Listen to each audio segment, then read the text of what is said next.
इसे इस वक्त इंजेक्शन नहीं दे सकते, इसे हिप्नोसिस के जरिए वापस लाना पड़ेगा। तुम्हारी घबराहट से इस वक्त गुड़िया की जान को खतरा हो सकता है, तुम हिप्नोसिस जारी रखो। गुड़िया, गुड़िया, मेरी आवाज पर फोकस करो। गुड़िया, गुड़िया, गुड़िया, गुड़िया नींद से जागो। गुड़िया, तुम आहिस्ता आहिस्ता।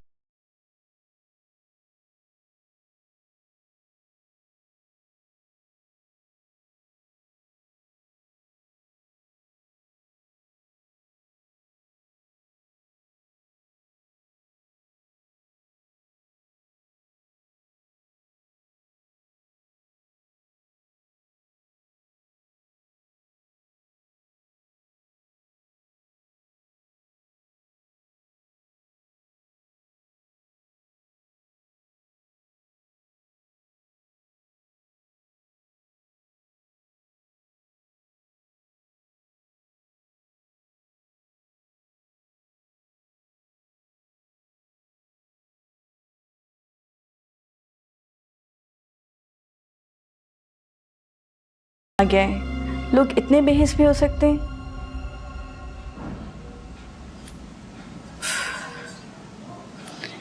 एक इमरजेंसी है जिसकी वजह से मुझे जाना होगा। Thank you doctor. Thank you so much.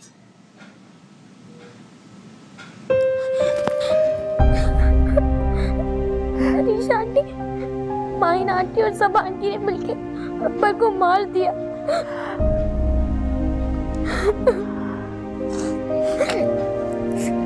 गुड़िया बेटा, आप बाबा से किसी से कुछ नहीं कहना, ठीक है? मैं मौका देखकर बाबा से खुद बात करूंगी।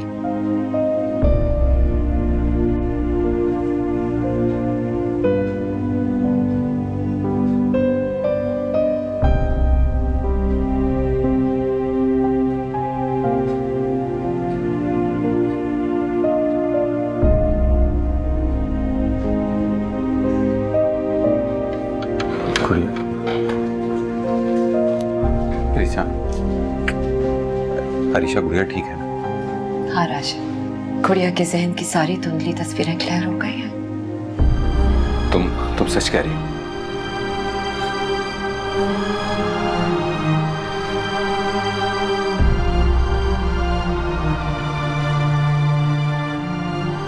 क्या बात है, तुम रो क्यों रही हो? ये तो खुशी के आंसू हैं। Thank you so much Arisha. तुम मेरी अच्छी दोस्त होने के साथ साथ और मेरी मोहसिन भी हो। गुड़िया मेरी भी तो कुछ लगती है।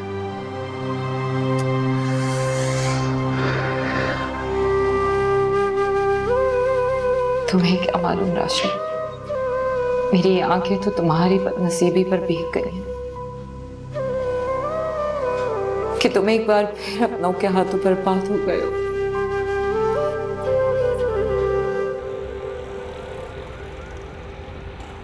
भाई परवरदिगार का बड़ा करम है कि गुड़िया ठीक हो गई। शुक्र है। गुड़िया क्या खामोश हुई, पिंकी भी गुमसुम सी हो गई।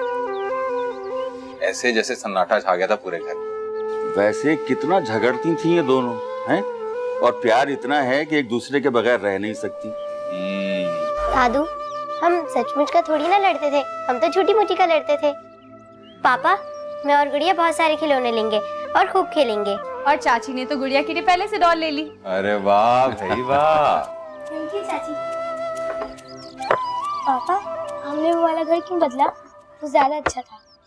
हाँ बेटा, उस घर पे काम हो रहा है ना, इस वजह से। और वैसे भी हमारा जो नया घर बन रहा है वो बहुत बड़ा और बहुत अच्छा है। इंशाल्लाह बहुत जल्द हम सब वहाँ पे शिफ्ट हो जाएंगे। सबा आंटी अपनी गुड़िया के लिए स्पेशली फ्रेश जूस बना के लाई है, ये लो।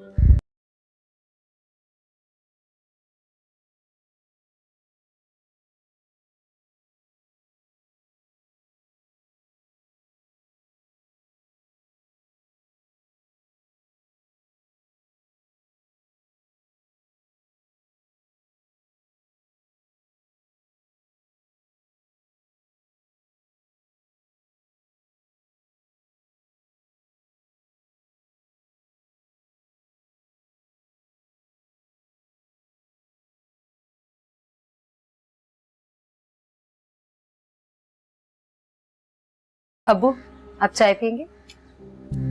हाँ बेटा, बना लो। अभी लाती। कुछ और खाना?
पापा सब घर में तस्बीहें क्यों पढ़ रहे हैं और काफी परेशान से भी लग रहे हैं। मेरी जान, अल्लाह का कलाम पढ़ने का कोई वक्त नहीं होता। जब आपका दिल चाहे आप अल्लाह का कलाम पढ़ सकते हैं। और हमने नए घर में शिफ्ट होना है ना, तो सबके सब दुआएं मांग रहे हैं कि अल्लाह हम सबको अपनी हिफ्ज़ व अमान में रखे। पापा फिर तो हमें भी सबके साथ मिलकर तस्बीह पढ़नी चाहिए। हाँ गुड़िया तुम ठीक कह रही हो, हम भी सबके साथ मिलकर तस्बीह पढ़ेंगे। क्या बात है बेटा, आप परेशान क्यों हो गए? पापा अल्लाह ताला तो सब देख रहे हैं ना। जो इंसान किसी पे जुल्म करता है अल्लाह ताला उसे सजा देते हैं ना। बेटा अल्लाह ताला की जात जालिम की रस्सी तो ढीली कर देता है, लेकिन आखिरकार जालिम को अपना अंजाम भुगतना ही पड़ता हर हाल में।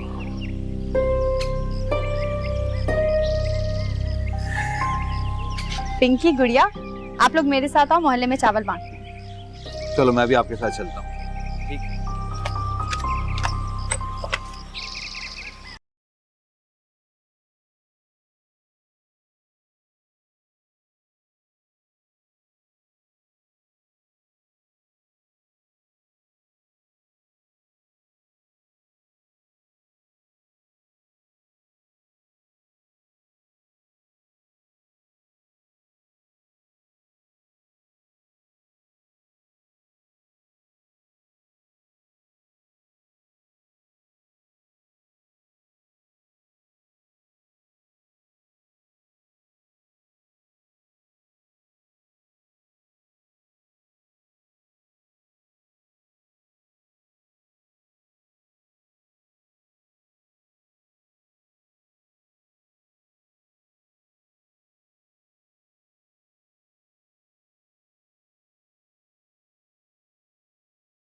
सबा कहाँ चली गई, देखो जरा। जी मैं देख कर आती हूँ।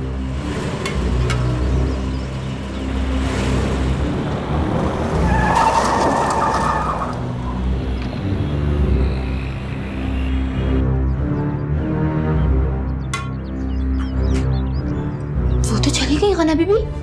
चली गई? कहाँ चली गई? ऐसे बगैर बताए तो वो कहीं नहीं जाती। इन हालात में तो उसे कहीं जाना भी नहीं चाहिए। मेरा फोन लेकर आओ। जी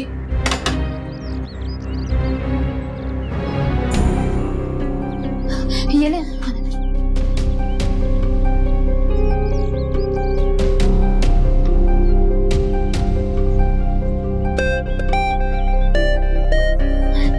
फोन तो यही है सबा बीबी का। सबा ये हिमाकत कैसे कर सकती है? पता नहीं। राशिद भाई कितना परेशान होंगे। चलो और चावल लो, फिर आगे देख के आते हैं।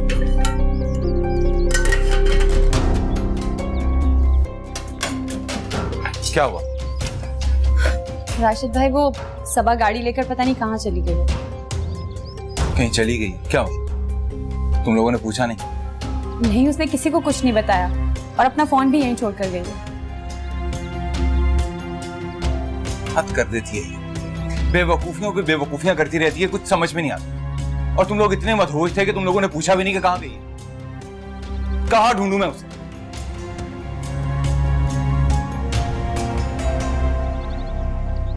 मेरा तो दिल हौल रहा है। राशिद ये क्यों पूछ रहा था कि सबा यहाँ आई है? कहाँ चली गई है सबा किसी को बताए बगैर? मेरी बच्ची किसी मुसीबत में ना फंस गई हो। अम्मी आप बिला वजह परेशान हो रही हैं। गलती सबा की है, उसे बताकर जाना चाहिए था। और राशिद भाई को तो लगा शायद सबा हमारी तरफ आई है, इसलिए उन्होंने कॉल कर ली। अम्मी आप इत्मीनान रखें, सब ठीक होगा।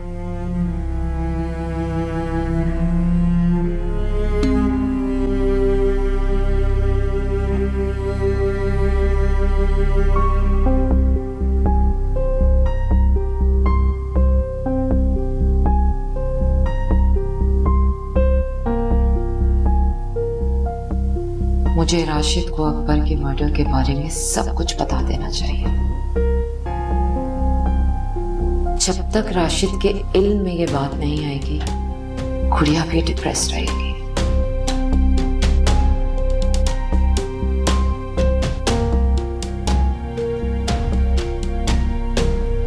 मुझे राशिद से कुछ नहीं छुपाना चाहिए, चाहे सबा के लिए इसका अंजाम कुछ भी। सबा ने गुनाह ही इतना बड़ा किया है कि उसके लिए कोई रियायत नहीं होनी चाहिए।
कैसे आ गई?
चाहती, मुझे माफ कर दो, मैं मरना नहीं चाहती।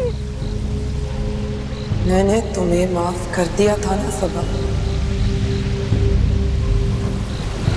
राशिद को, अपने बच्चों को तुम्हारे हवाले कर दिया था ना सबा।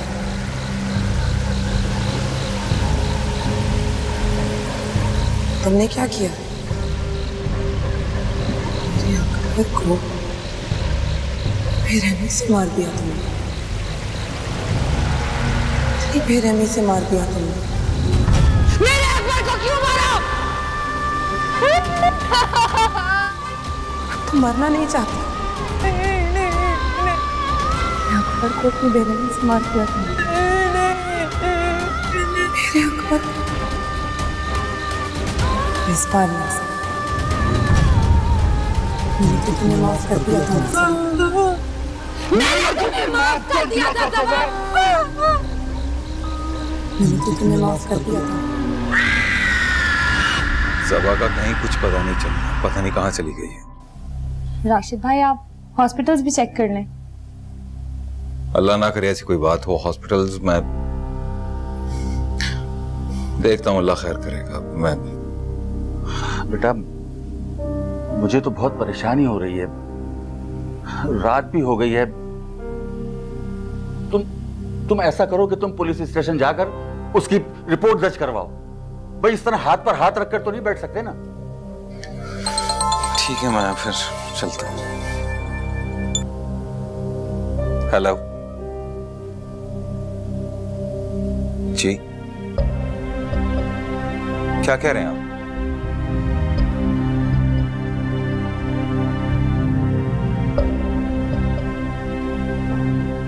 ठीक है, मैं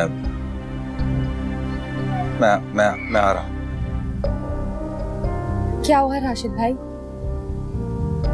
किसका फोन था? वो पुलिस स्टेशन से फोन था, कह रहे थे कि मेरी गाड़ी समंदर के पास खड़ी है और साथ साथ क्या बेटा? साथ में अब्बू कह रहे हैं कि एक लाश मिली है।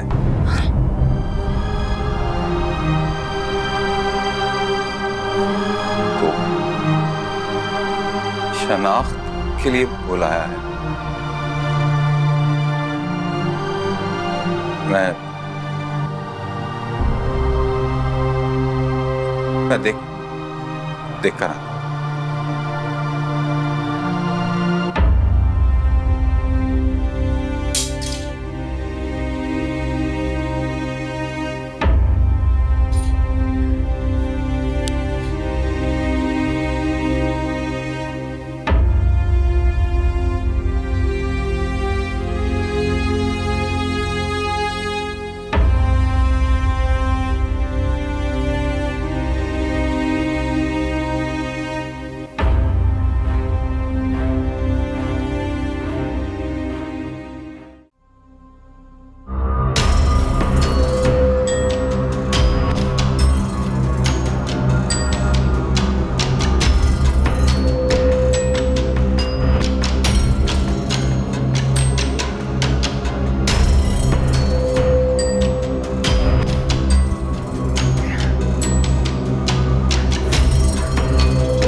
क्या बिगाड़ा था मेरे मासूम अकबर ने किसी का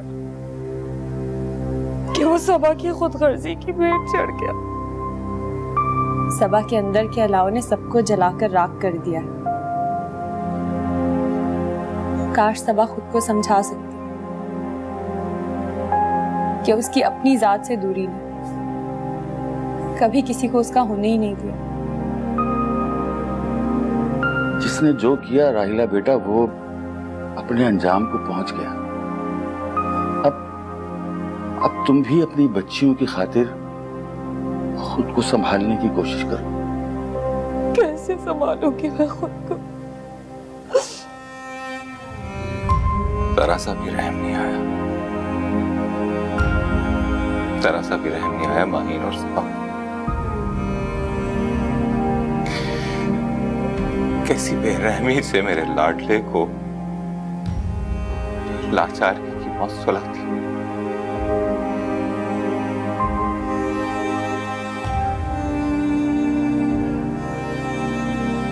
बेटा, अगर तुम भी इस तरह हिम्मत छोड़ दोगे तो तुम्हारे इस बूढ़े बाप का क्या होगा?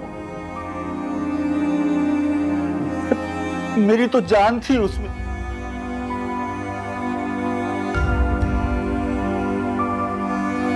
अकबर के जाने के बाद ये मत समझना बहन कि हमारा बहन भाई का ताल्लुक खत्म हो गया।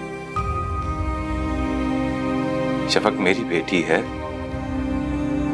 मेरी जिम्मेदारी है और मैं हमेशा उसे निभाऊंगा। जिंदगी में कभी भी कोई मुश्किल वक्त पड़े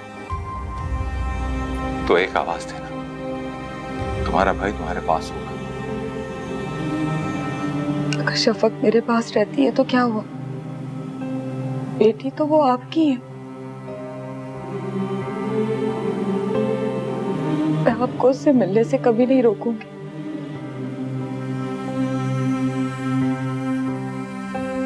आप सब एक दूसरे की हैं।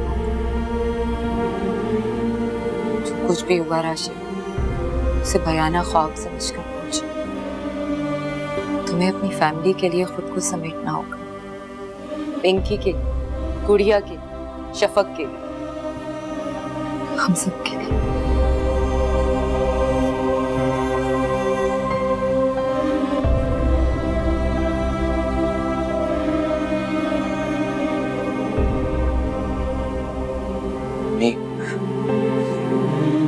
संभालिए खुद को प्लीज, खुदा के लिए। आप ना कुछ खा रही है ना पी रही है। अम्मी, सबा और माहिन अपनी लगाई हुई आग में जलकर मरी है।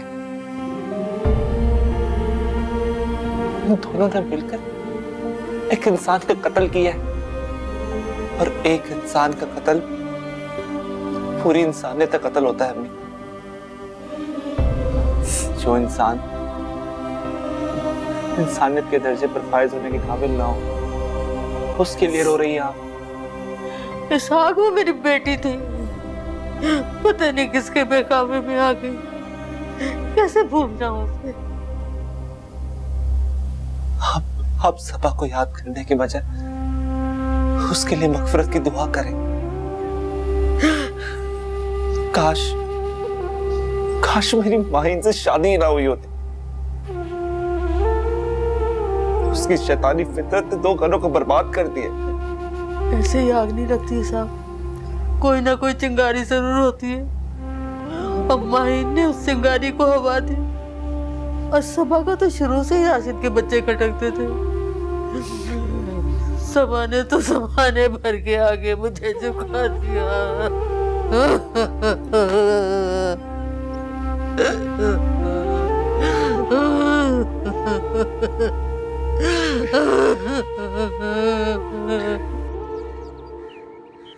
बेटा, जख्मों में इंसान खुद से तो बेगाना हो जाता है, साथ साथ अपने रिश्तों से भी बेनियाज हो जाता है।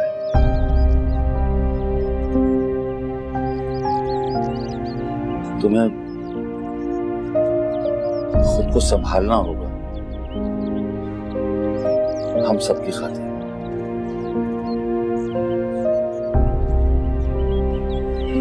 अरे वाह वाह,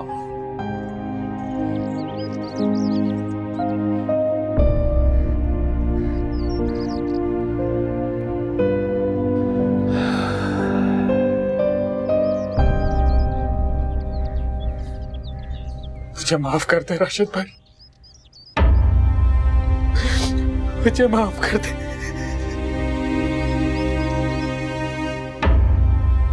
माफी? किस बात की माफी?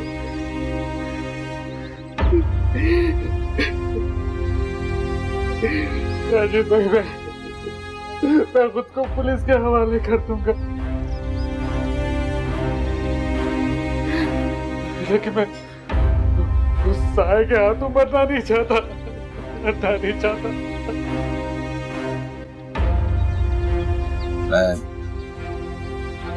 मैं समझा नहीं बाप। राशिद भाई,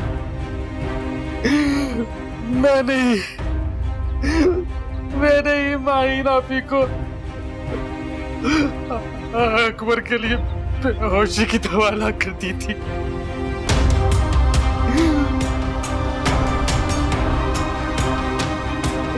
मैं अकबर की मौत में बराबर का शरीक था।